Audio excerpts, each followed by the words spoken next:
मी first time जळगावला येतोय. RB. नानांचे पुण्यस्मरण आहे त्या दिवशी आणि 22 सप्टेंबरला हा शो कलेक्टर ऑफिस नियोजन भवनला होत आहे. माझी एवढीच इच्छा आहे की सगळ्या जळगावकरांनी हा शो बघावा. कारण ओरिजिनल पंचमदांचं मी त्यांच्याकडे वाजवलेलं आहे इतकी वर्ष आणि मला आनंद वाटेल की तुम्ही आलात तर तुमचे मला प्रेम आणि तुमचे आशीर्वाद मला मिळतील आणि मी खुश होऊन जाईन.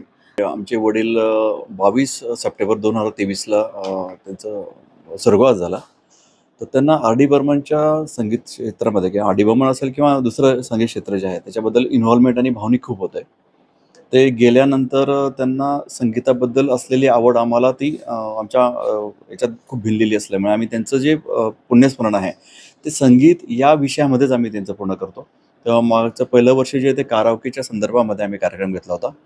दुसऱ्या वर्षी जे पंचमदांकडे जे कामं करतात विजूदादा, त्यांचे व्हिडिओ पाहून मी ते थोडं भारावलो आणि त्यांच्याकडे असलेले जे वादक आहे त्याच्यामुळे मी म्हटलं त्यांना आपण जळगाव शहरामध्ये बोलवायचंच असा मी पण केला होता आणि 2 आठवड्यापूर्वी त्यांना मी आमंत्रण दिलं आणि आज ते जळगावमध्ये आले आणि म्हणून हे आले आणि यांचं जी जादू आहे, संगीत जादू, ही जळगावकरांना अनुभवता यावी.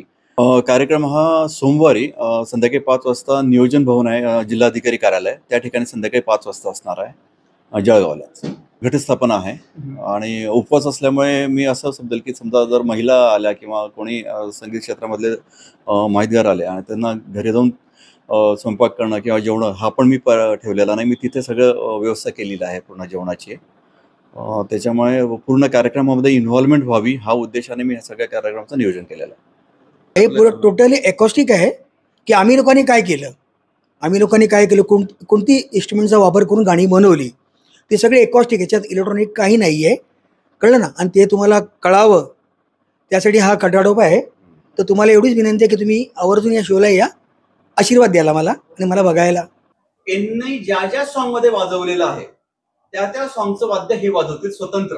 असे 5 ते 7 सॉन्ग आहे. तिसरा एक प्रकार आहे की यांच्यासोबत अजून 8-10 जण असतील इन्स्ट्रुमेंटवर.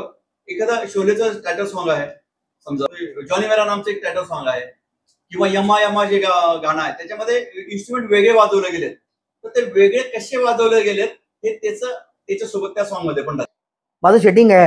ही सगळी वाद्य मी एकटा वाजवणार. गाण्यामध्ये 10 वाद्य वाजवली आहेत ते मी एकटा वाजवणार. मी सांगतो आमची गाणी तुम्ही ऐकता, तुम्हाला माहित नाही आम्ही लोकांनी किती मेहनत घेतली आहे.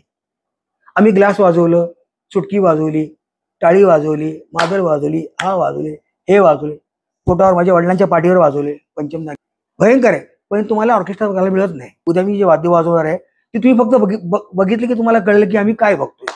म्हणजे आम्ही मेहनतीने केलंय, हसी मजाक नाही.